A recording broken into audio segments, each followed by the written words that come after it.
get something. It's not like what it used to be. Well, yes, but how many acres is there? Just one. Well, that's about it. Yeah. Because my father-in-law had an acre and a half. Yeah. And Craig's son we sold that house to Craig's son. When I first, And he kept them in all right. when I got my first check, I learned a lot about the oil. When I got my first check, I was like really surprised. I'm like, oh my god! But I learned a lesson about that. So what they do and why I got that first check, Oh, yeah. But they were pretty. It was nice. It was a nice like. It's mailbox. It was mailbox. It's money that Yeah. but according to these your arrogance and traditions of America and everything. So you get fee taxes on it. Millions, I'm making millions a month on Well, oil. but see, the Can't thing you is, tell? but see, those people when they moved in, though, did they not move into a township that already had that regulation in place? Yes. So they should have known that when they moved in, that this is what I'm moving into. Those farmers that are causing all the trouble, their mother and dad sued Captain's. They bought the property from for the oil and gas rights, and they wouldn't give it to them. That's what they're mad. Well, yeah, and then they turn around, they knew Augustine But if you're already in- had the permits, but they built their houses anyway. But if you're in traditions, you're I probably don't sitting have on, anything You're probably sitting on unless a half. you- They're probably sitting on a half acre farm What? their life. unless you really want one. Not that. So they probably really And wouldn't they get don't anything. own the property over there, they only own the house in the tradition. So that, see, they bought into that. That's why I'm kind of against what they're doing. Not unless there's something. Huh? Not unless there's something you want to discuss. For you. I think so. Executive session, executive session. Oh, yeah, it's 6:13. Sorry, Aaron. No worries, we're just on time. We are on time. Calling the meeting to order, being 6:30. Can I have a roll call, please? Mrs. Barnes, Here? Mrs. Rogers, Here. Mr. Roach, Here. Mrs. Barney, Here, Mr. Smith, Here. Ms. Durig, Here. Solicitor Nicholas, Here. Solicitor Gannon, Here. Mr. Lennon. Here. Okay, do I hear a motion to approve the January 21st, 2025 minutes? I'll make that motion. I'll second. Roll call vote? Mrs. Barnes, Aye. Mrs. Rogers, Aye. Mr. Roach, Aye. Mrs. Barney, Aye. Mr. Smith. Aye. Okay, next item on the agenda is Scarmazy Homes, Silver Creek Development. Do we have somebody to speak for us today? If you want to come up to the microphone, yes, it should be working. Hello, everybody. Thank you Hi. for your time this evening, board members. We just wanted to come back in front of the board. First of all, I'm Joe Cassidy with Scarmazy Homes, Silver Creek Land, for this project. We wanted to come back in front of the board. I've had a couple conversations with Mike just regarding switching some of our runs of ductile iron pipe to something that's a little bit lower cost to install, but also works better long-term from the authority standpoint. So previously, we had come forward and asked that all runs of ductile be replaced with SDR 26, which is a heavier gauge SDR pipe. So essentially what we did is take a second look at, I think, the 16 runs and essentially narrowed our scope down to 9 runs exclusively that are entirely in cut areas rather than having portions of a trunk line, for lack of better words, entirely in an area of cut rather than having a portion of the line partially on fill. So we just asked the board's reconsideration on these for reasons that they're in cut entirely, and as such, all sections of main line would be entirely in cut areas. And we provided a package to Michael, hopefully that's made it to you board members, that includes some sections from our plan set that show the depths compared to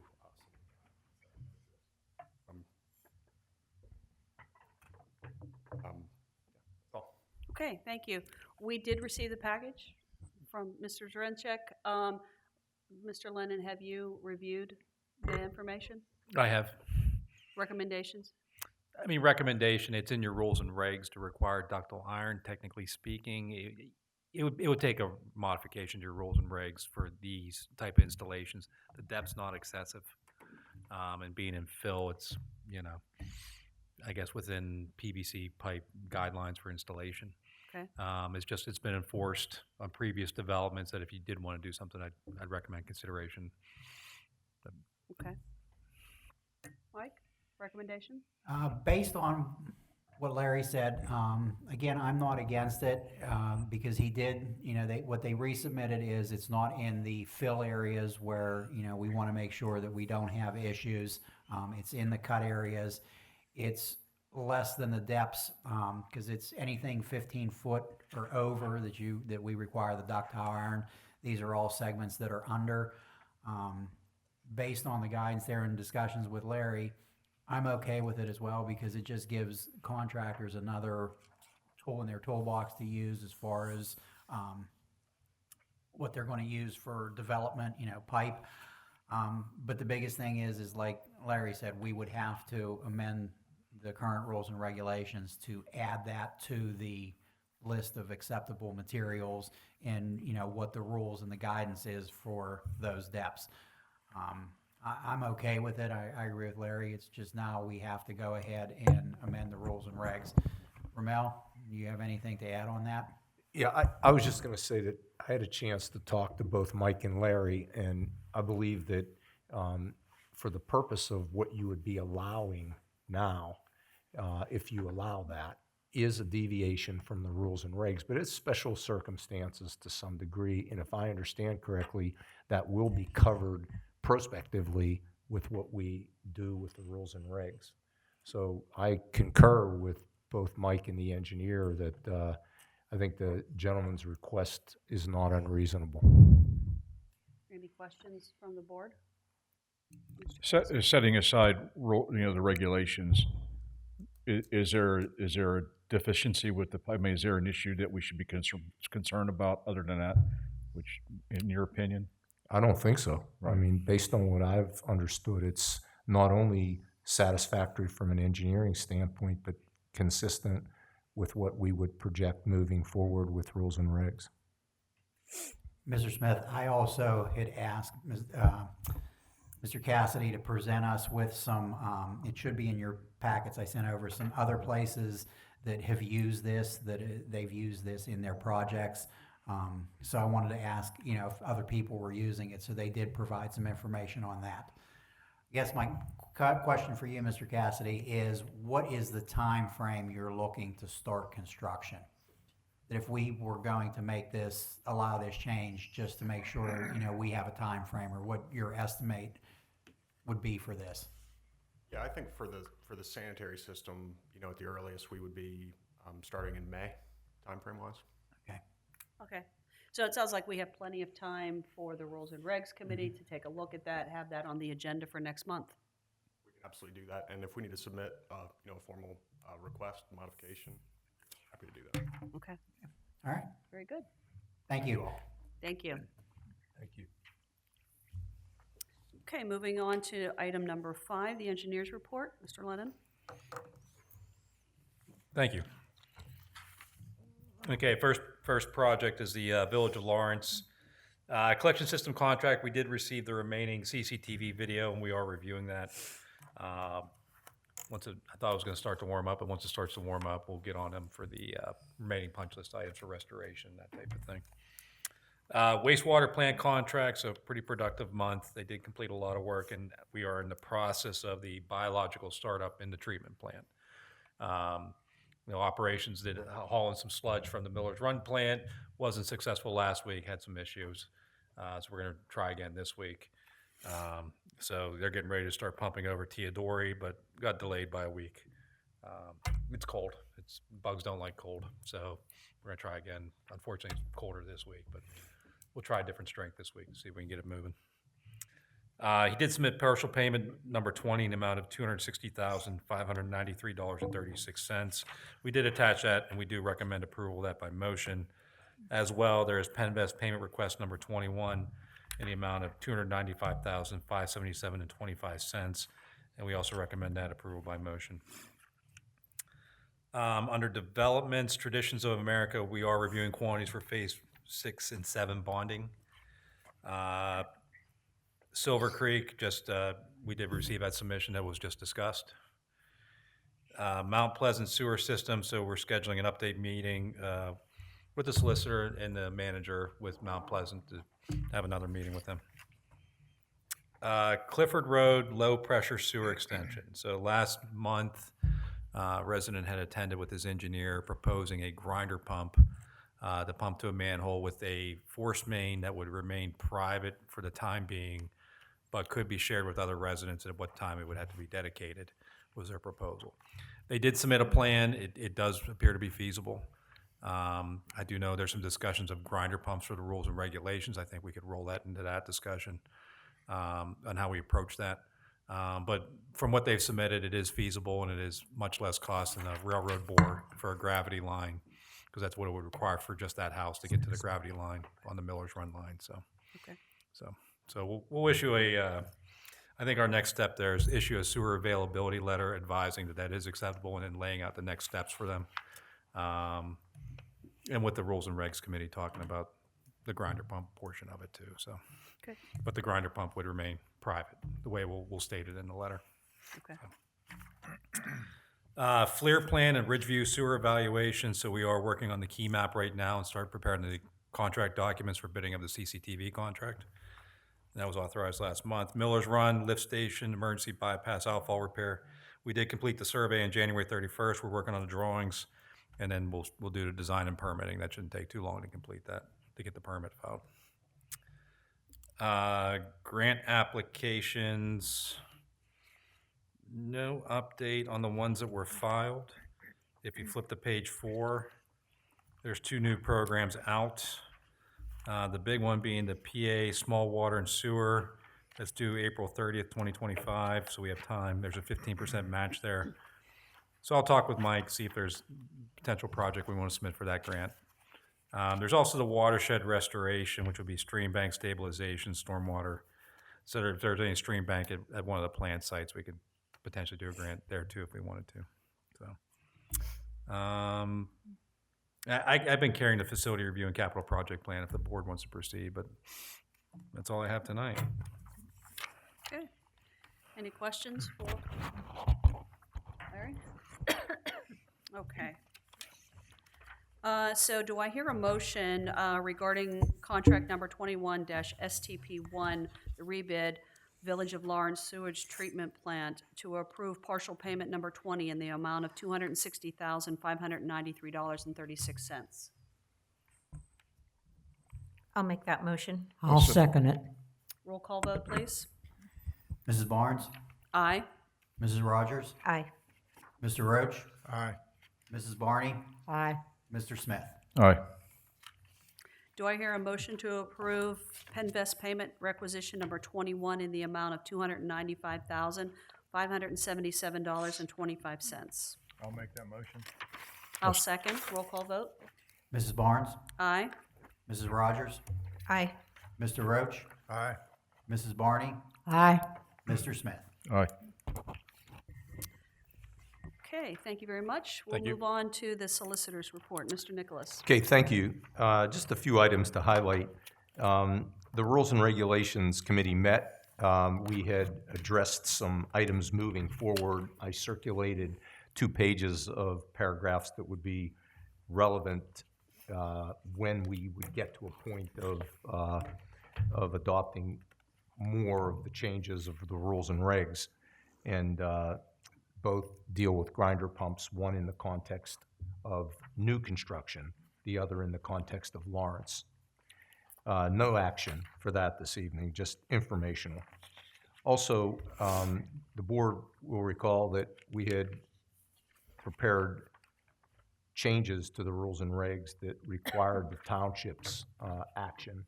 Mr. Gannon from our office has been following that. He created that language and sent it over to the township. I understand that they advertised, but they haven't set it on the agenda until March. I believe it'll be voted on at the March agenda, and that was confirmed. Also, on the safety manual, Mr. Gannon had circulated some comments to both Brad and Craig, and Brad had some comments as well. And as we understand it, between this meeting and next meeting, we'll be meeting on that and be able to report more at next meeting. On the Lawrence project, I had brought up to Mike that we had a real estate appraiser, Gary Bodner, come out and initially review the work site before the work was done. Now he'll come out and presumably review now that it's been completed, so he has a before and after picture of it. And I'll make that arrangements with Mike, and I believe the engineer probably should be present for that as well, to just identify any areas of import, that's all. Also, I wanted to bring up that at the plant site, Mr. Vono, who you may remember, was the gentleman that owned property relevant to the ingress and egress of the plant site. And we have already settled with him, but he raised a question about a break in a water line that he believes led to increased water, a significantly increased water bill. But there's question about whether or not the break he's referring to, which was caused by our contractor and apparently remedied, had anything to do with his excess water bill. So the bottom line is I'm trying to address Mr. Vono's questions. The engineer has identified the situation and is going to give us a little more detail so I could respond to Mr. Vono.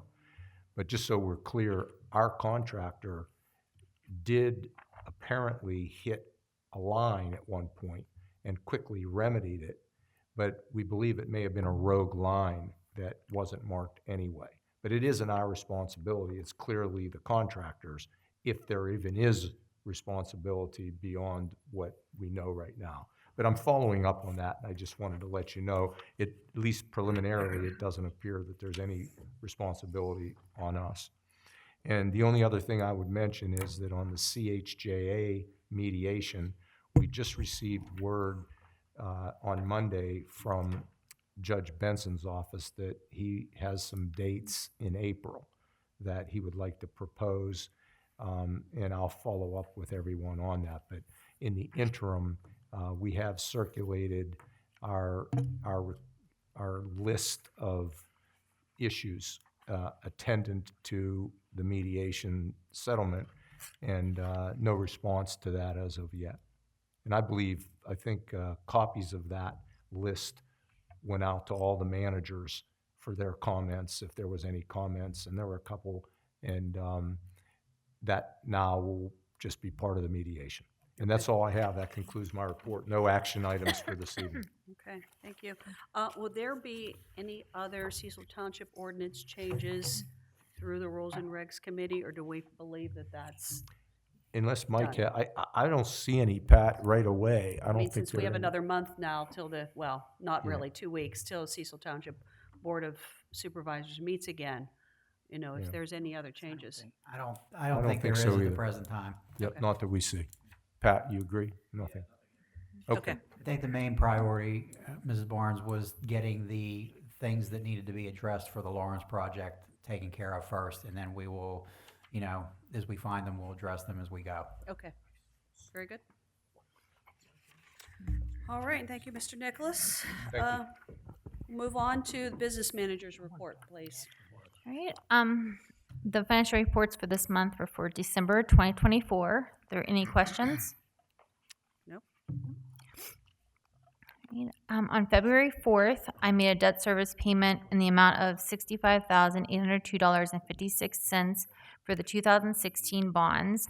This was to be paid on or before February 15th. A printout of this transaction was included in your monthly packet. Mhm. We received a maturity notice for CD 00-130-13254. The new rates will be available on March 14th. Once I receive this, I will email the board to see how you all would want me to proceed. We received the 2024 financial audit punch list from our auditor. I have started getting together the items they are requesting for the audit. And then we have also in the office started putting together the address list with the owner's information for the new Lawrence premises. I looked up the addresses in the county to get the owner's name and mailing address, and our billing clerk also started putting together a mail merge, so when we're ready to send out the Ready to Connect letters, that information is ready to go. Okay, good. That's it. It looks like more items, maybe I'm wrong, but more items are being paid by ACH, and Yes. you're getting that under control, Yes. so less checks going out and As you can less, see. yeah, very Yeah, good. yes. Okay, thank you. Any questions? Okay, moving on to the authority manager's report. Mr. Drentek. Thank you, Madam Chair. This evening, I'll make it short. Under old business, the only NPDES renewal application that we're waiting to hear back from is Cherry Brook. It was submitted, it's complete. We're just waiting for the draft permit to be issued. LNS Monaco, or wastewater plant Monaco acquisition request. I reviewed that. There is no CCTV footage available of the collection system to evaluate the condition. I asked them for the current billing collection versus the delinquency collection information. I haven't gotten that yet either. Without being able to evaluate the condition of the collection system, a final determination is on hold, because until I see what's going on there, they are looking at the possibility of TVing it. I put them in contact with Robinson Pipe, so I'll wait to hear back from them. Item 3, PennDOT maintenance bond for Georgetown Road for the Lawrence project. There's no change. I haven't heard anything more back on that, so I'll just wait to hear and see what's going on. Renewal application for the Village of Lawrence Theodore treatment plant. The draft renewal package I sent over to LSSE for comment, because this is new for me as far as the permit, because there's no data, there's no anything. So I just want to make sure that what we're sending in is correct.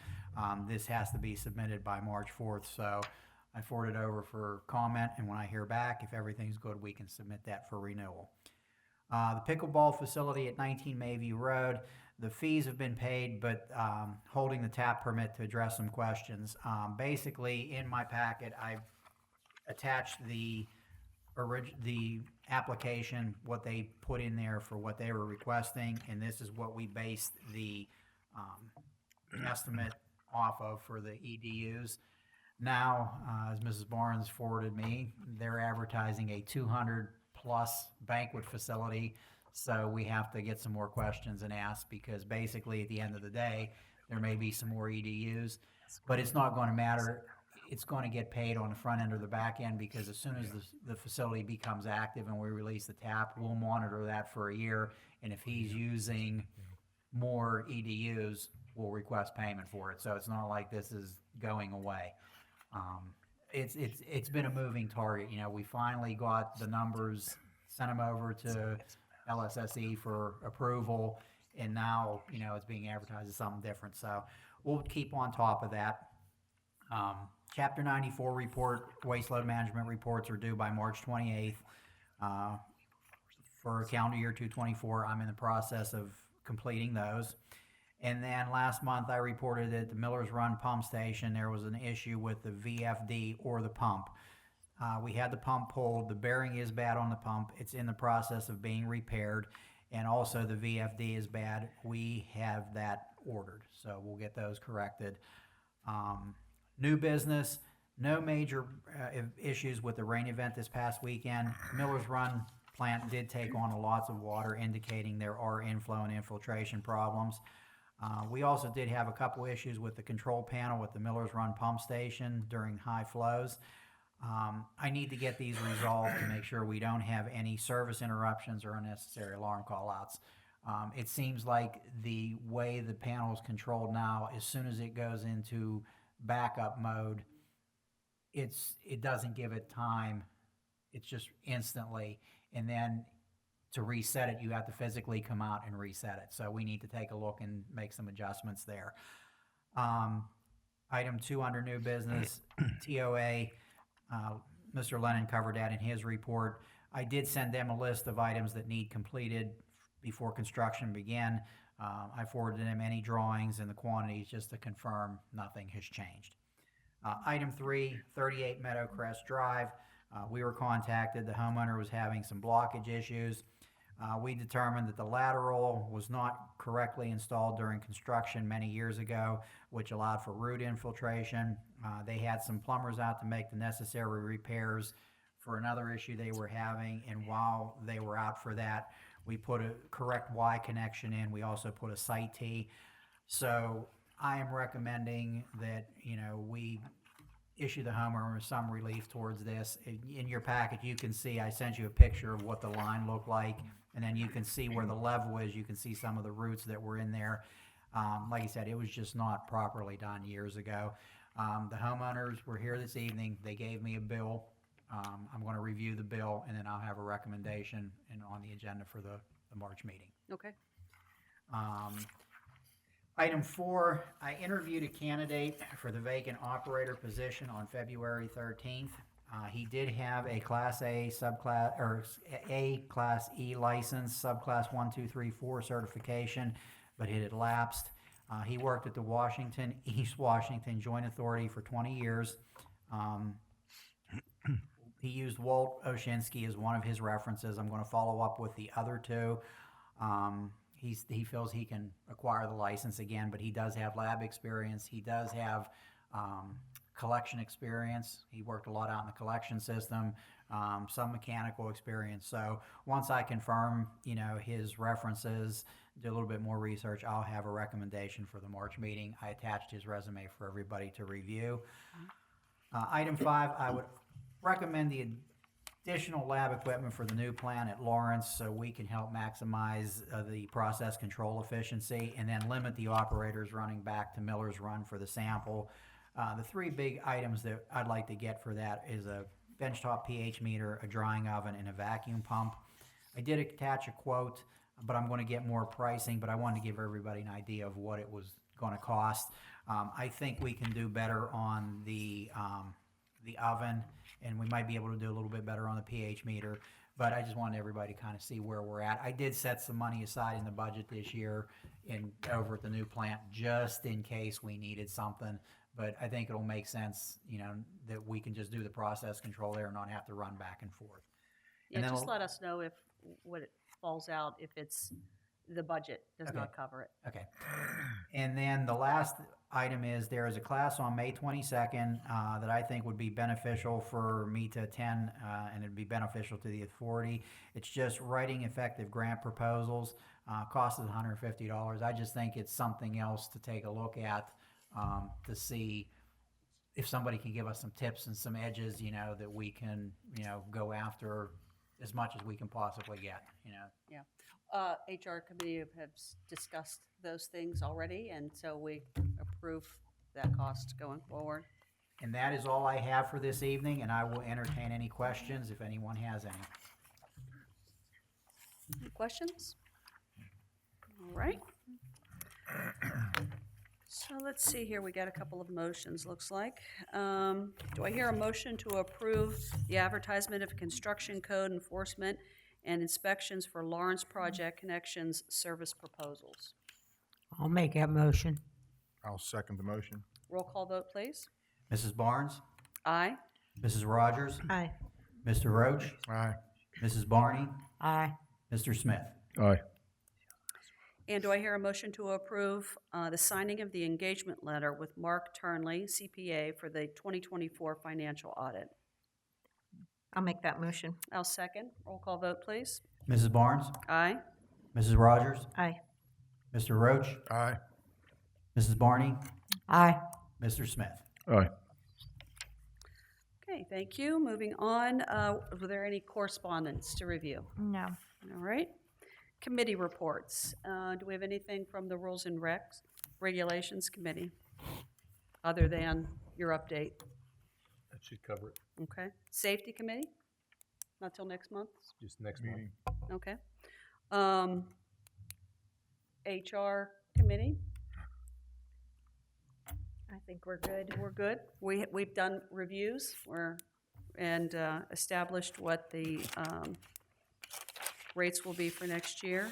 Okay, do I hear a motion to approve payment of expenses and transfer of funds, et cetera, for payroll and taxes and other expenses. I'll make that motion. I'll second it. Roll call vote? Mrs. Barnes, Aye. Mrs. Rogers, Aye. Mr. Roach, Aye. Mrs. Barney, Aye. Mr. Smith. Aye. Okay, moving on to item number 11, comments from the floor. Anybody need to speak tonight other than Silver Creek? Okay. We do not need an executive session tonight, so do I hear a motion to adjourn? I'll make that motion. I'll second. Roll call vote. Aye, aye, aye. Motion Aye. carried, Aye. meeting adjourned. Is it a record?